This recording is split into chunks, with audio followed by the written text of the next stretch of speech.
Olá, prezado aluno.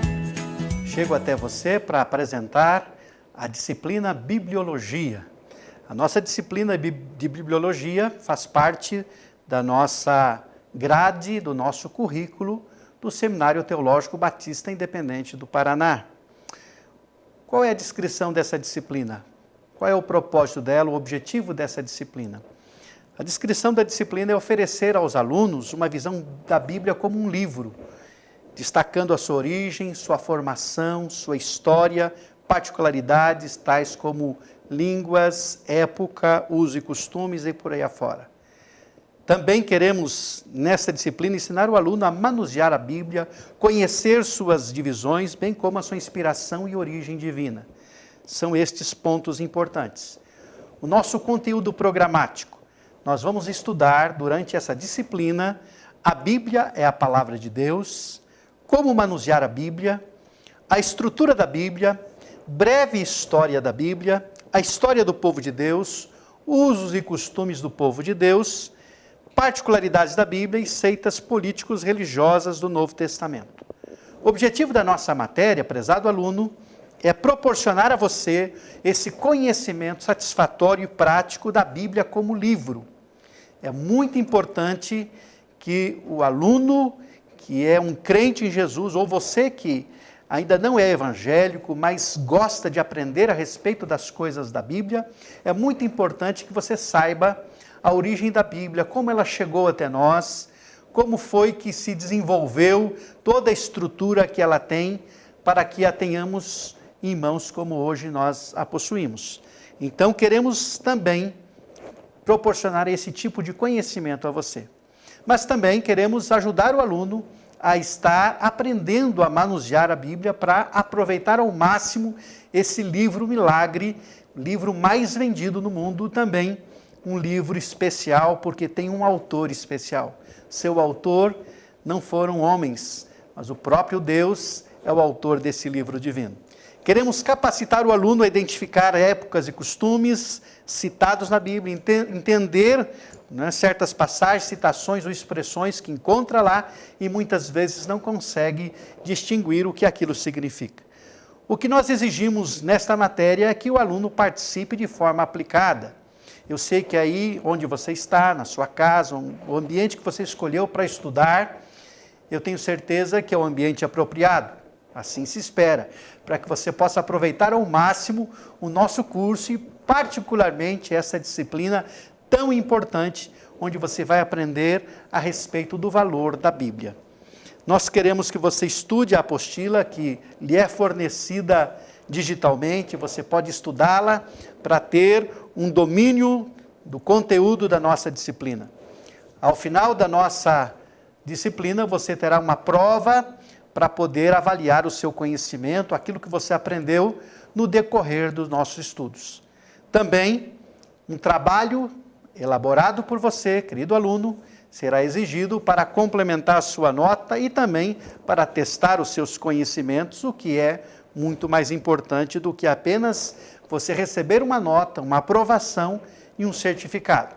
Nosso propósito não é apenas fornecer a você um certificado de conclusão de um curso teológico. Nosso propósito é que você aprenda a respeito da Bíblia, aprenda a respeito de doutrinas tão importantes da teologia cristã. Algumas definições importantes que você precisa estar avaliando. O que é bibliologia? Bibliologia estuda os assuntos introdutórios da Bíblia.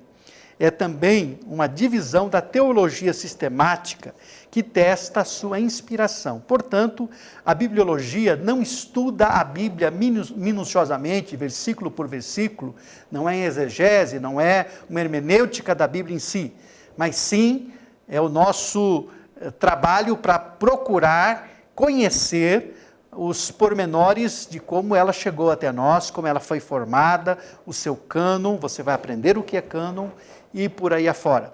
Portanto, bibliologia estuda esses assuntos introdutórios da Bíblia.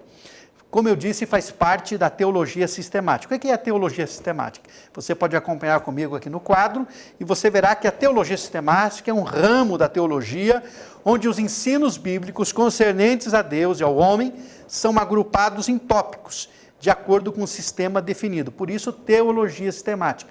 Um sistema que agrupa as doutrinas bíblicas por temas. Isso é a teologia sistemática.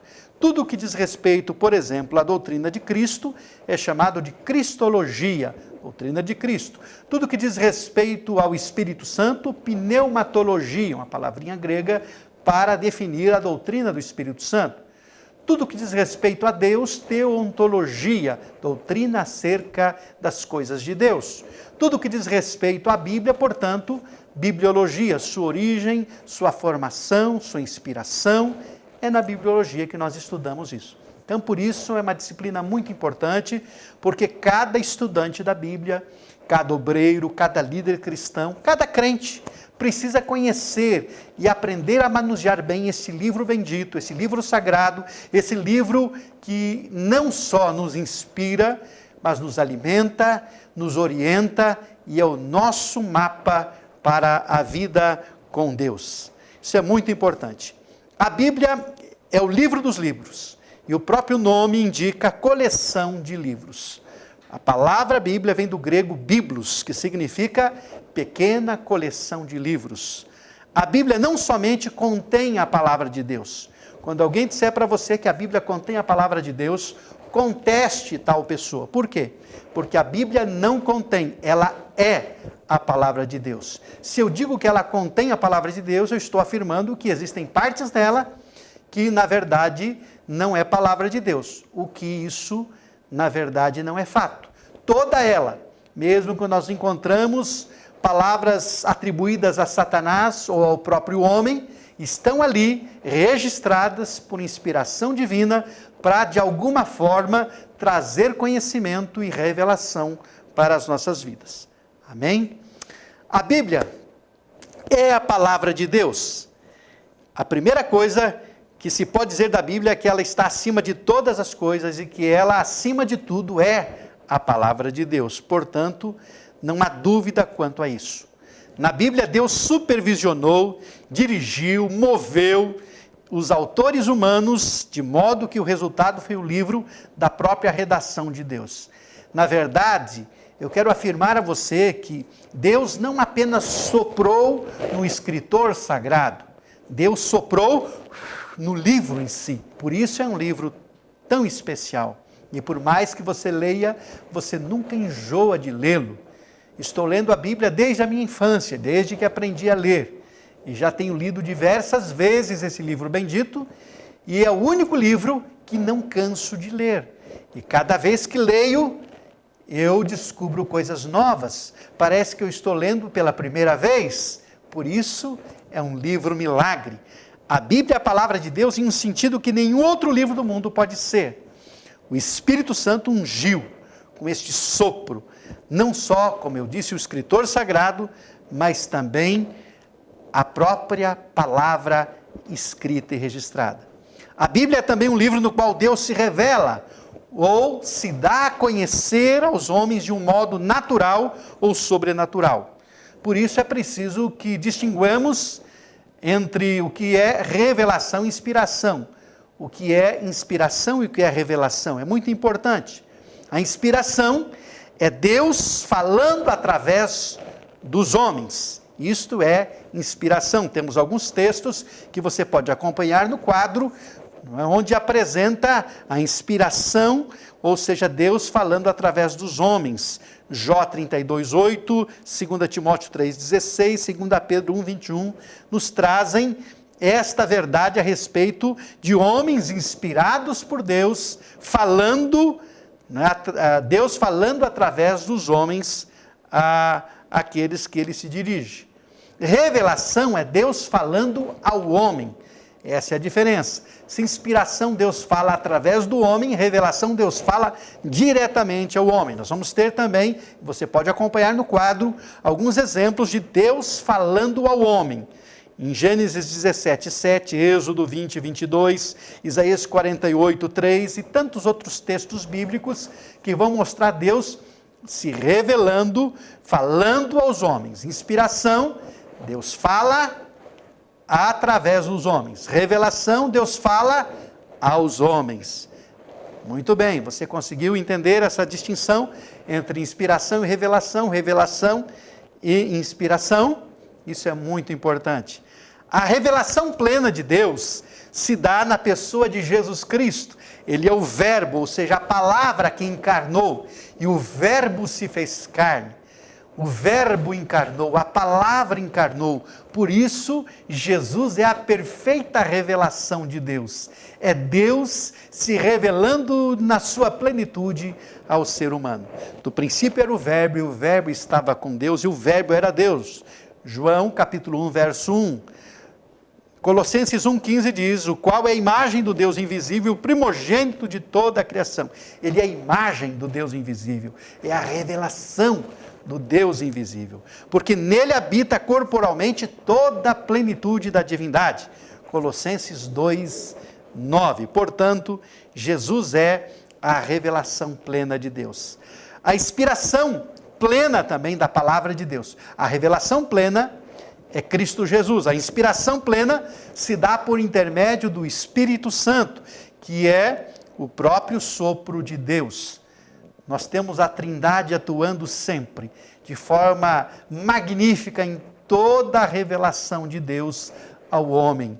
Nosso Deus é um só Deus, mas subsiste em três pessoas distintas: o Pai, o Filho e o Espírito Santo. Três pessoas. Não é uma pessoa que ora se revela de uma forma, ora se revela de outra. Não, são três pessoas distintas, da mesma natureza, que vivem uma unidade tão intensa que formam um só Deus.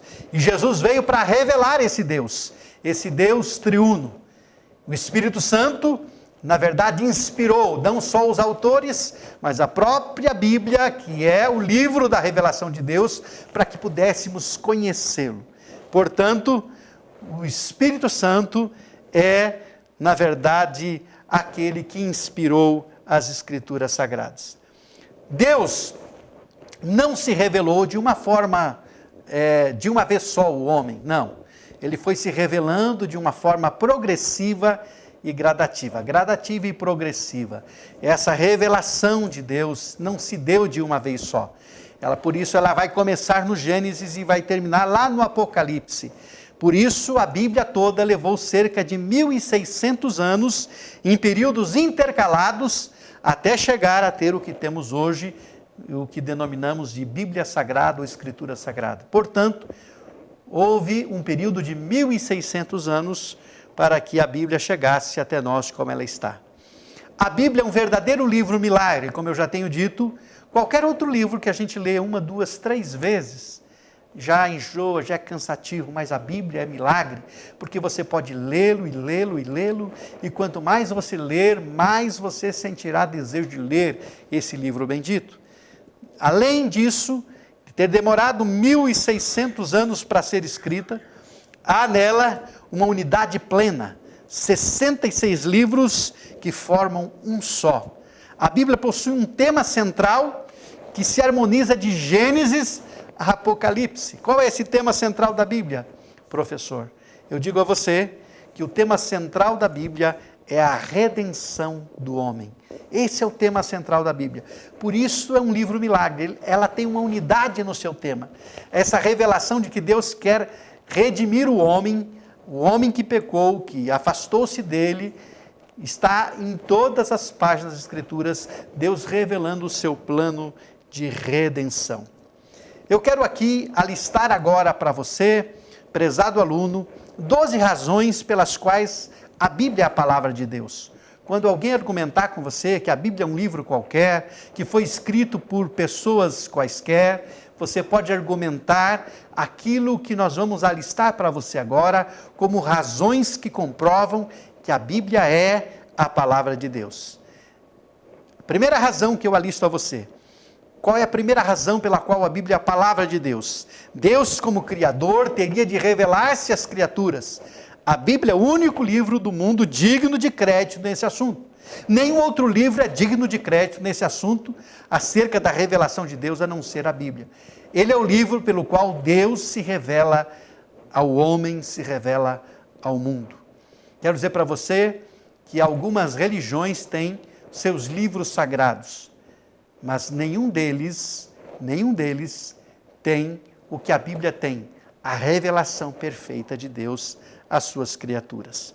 A segunda razão pela qual a Bíblia é a palavra de Deus é que o próprio Jesus leu a Bíblia, ensinou-a, chamou-a de a palavra de Deus e a cumpriu.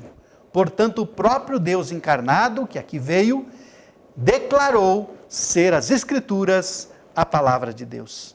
Terceira razão pela qual a Bíblia é a palavra de Deus é que seus escritores reconheceram a ação do Espírito Santo quando liam e produziam seus escritos. Eles reconheceram isso, que na verdade aquilo que estavam escrevendo era por inspiração do próprio Deus, do Deus Espírito Santo. A Bíblia, em quarto lugar, é a palavra de Deus porque a história dos outros povos dá testemunho dos acontecimentos descritos na Bíblia. A própria história universal apanha emprestado da Bíblia registro e fatos para a sua complementação. Se você estudar a história da humanidade, você vai descobrir que algumas coisas que a história secular, de uma forma geral, ela apresenta, muitas dessas coisas têm a sua origem nesse livro sagrado, comprovando, portanto, a sua veracidade como livro que tem uma história também a contar. A quinta razão pela qual a Bíblia é a palavra de Deus são as descobertas científicas que cada vez mais confirmam a veracidade da Bíblia. A cada nova descoberta se valoriza mais a narrativa bíblica. Na verdade, a verdadeira ciência, a ciência que procura descobrir as verdades, ela atesta a veracidade daquilo que está escrito no livro sagrado.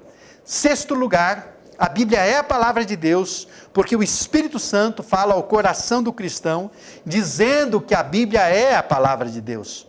Os que são dirigidos por ela mostram ao mundo, através do caráter, da moral, do amor, o resultado das suas palavras. Ou seja, é um livro que transforma a vida das pessoas, que faz com que as pessoas tenham um caráter transformado, que vivam uma moral transformada, que vivem uma ética e que com isso melhoram o lugar e o mundo onde estão. Por isso a Bíblia é a palavra de Deus. A sétima razão pela qual posso afirmar que a Bíblia é a palavra de Deus é que, embora tenha sido escrita em 16 séculos, em cerca de 16 séculos, por cerca de 40 homens, escritores que viveram em épocas e lugares e circunstâncias diferentes, a Bíblia parece ter sido escrita por uma só pessoa. Os seus 66 livros formam um só, de Gênesis ao Apocalipse. A oitava razão pela qual afirmo que a Bíblia é a palavra de Deus é que as profecias da Bíblia se cumprem fielmente. Muitas profecias do Antigo Testamento se cumpriram no próprio Antigo Testamento, outras tantas se cumpriram no Novo Testamento e outras estão se cumprindo em nossos dias e ainda há aquelas que se cumprirão conforme o registro no livro sagrado.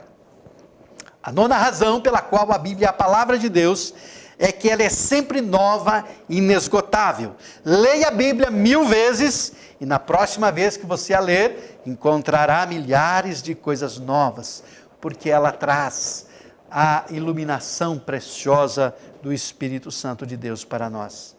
A 10ª razão pela qual a Bíblia é a palavra de Deus é que ela é o único livro do mundo que só tem verdades. Se há mentiras, não são delas. Mas como assim, professor? Se há mentiras? Sim, você vai encontrar o registro de pessoas mentindo na Bíblia. Você vai encontrar Ananias e Safira mentindo, você vai encontrar Jacó mentindo, você vai encontrar personagens mentindo, mas não é Deus que está mentindo. Deus está registrando através do seu Espírito, fazendo constar aquele registro, mostrando por que é um livro milagre. Ela não conta apenas as virtudes de personagens que viveram na história, ela conta os seus defeitos. É o único livro que mostra isso de forma tão clara. Há mais verdades na Bíblia do que todas as verdades produzidas pelo homem durante os séculos. Por isso, a Bíblia é a palavra de Deus. A 11ª razão para que você possa afirmar a quem quer que seja que a Bíblia é a palavra de Deus, é que a Bíblia é familiar a todos os homens, em todas as nações. Ao lermos a Bíblia, nós temos a impressão de que ela foi escrita para nós. Você pode dizer assim, mas ela não foi escrita para o povo judeu, para um povo que viveu numa época remota, distante da nossa? Sim. Mas se você a ler hoje, você vai ter a impressão de que ela foi escrita para você.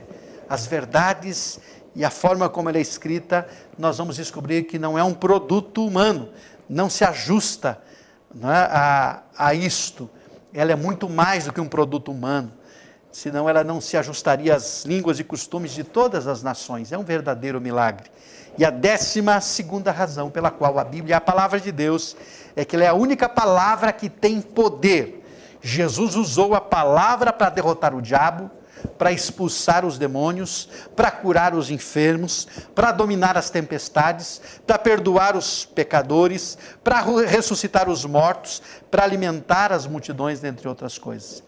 A palavra, que é o próprio Jesus, o verbo que encarnou, ela tem poder por si só.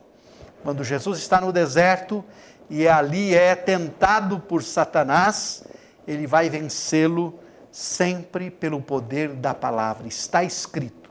O diabo é um péssimo intérprete da palavra de Deus. Ele tenta argumentar com Jesus citando textos fora de contexto da Escritura. Ele é especialista nisso. Mas Jesus o rebateu e o venceu porque ele citou a palavra e ele, sendo a palavra, na verdade, expressou-a. E está escrito. E somente isso. Não houve nenhuma manifestação de poder sobrenatural. Simplesmente Jesus derrotou Satanás pelo poder da sua palavra. Por isso é necessário usar a palavra de Deus para lutar contra as forças que dominam o entendimento das pessoas que sofrem. A palavra de Deus tem esse poder libertador. A palavra de Deus é, acima de tudo, um instrumento da fé e não da razão, como muitos pensam. Por isso é tão importante conhecer este livro, a sua origem, sua formação e saber manuseá-lo.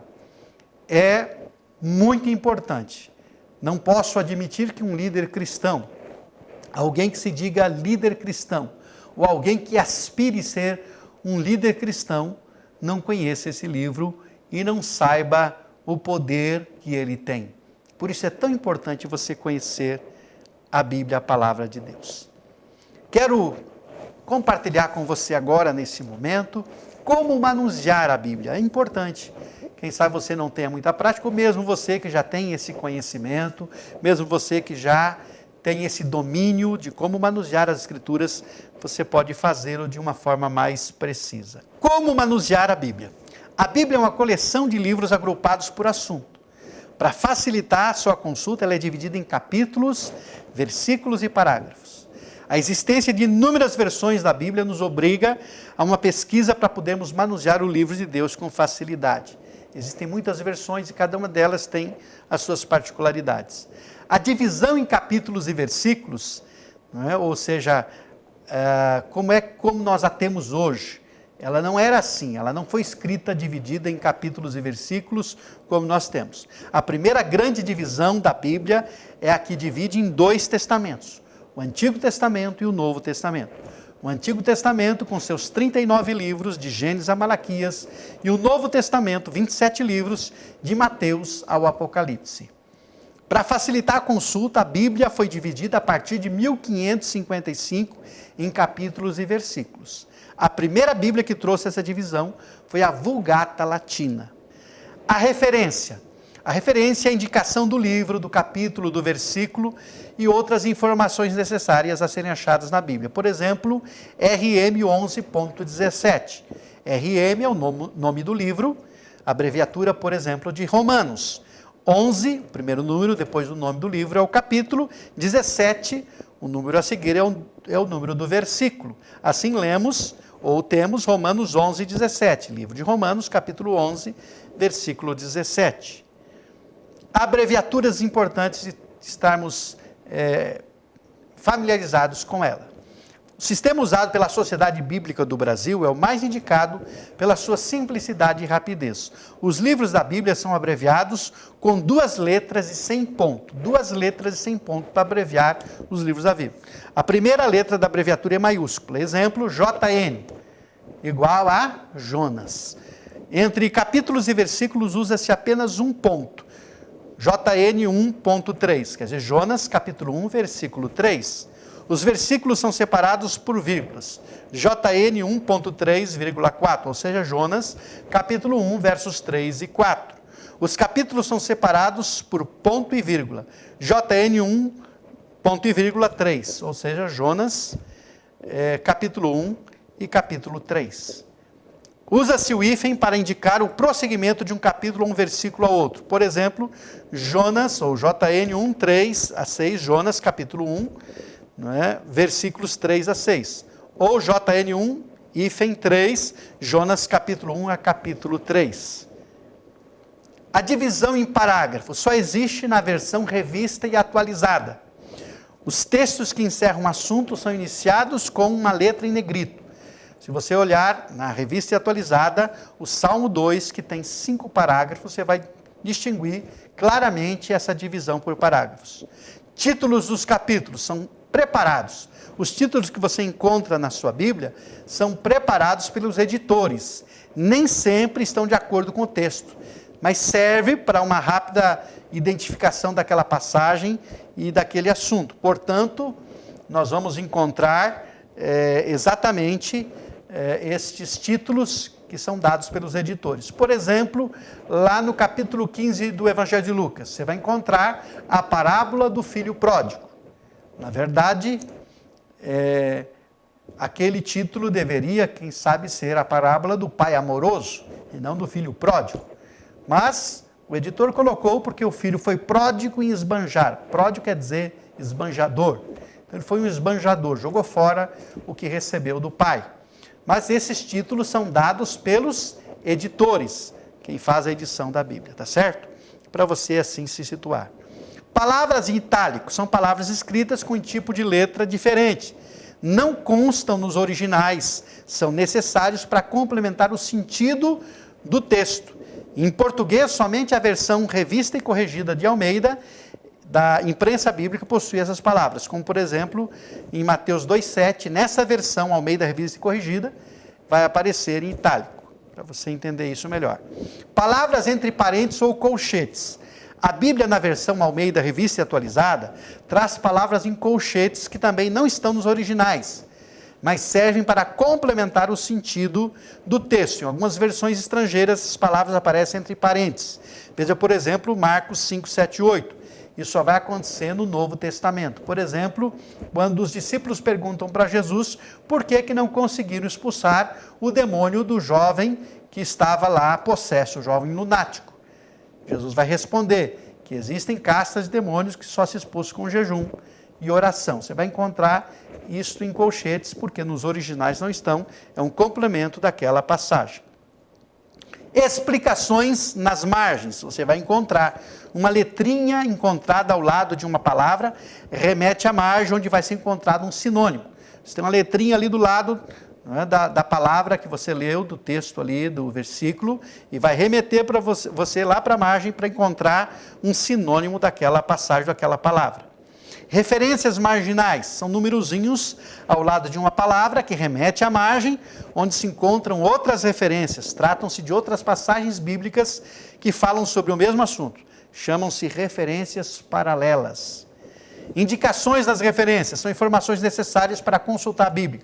Por exemplo, A entre aspas, parte inicial do versículo, Romanos 11, 17a, ou seja, o A significa que é a primeira parte do versículo. B, a parte final do versículo. Por exemplo, Romanos 11, 17b, a segunda parte do versículo 17. SS indica os versículos seguintes. Romanos 11, 17, SS. 11, 17 e seguintes. V ou VV, versículo ou versículos. QV, recomendações que se veja a referência. CF, confira. I.E, isto é, VD, vídeo ou veja. CAP é a abreviatura para capítulo ou capítulos. Siglas das principais versões em português.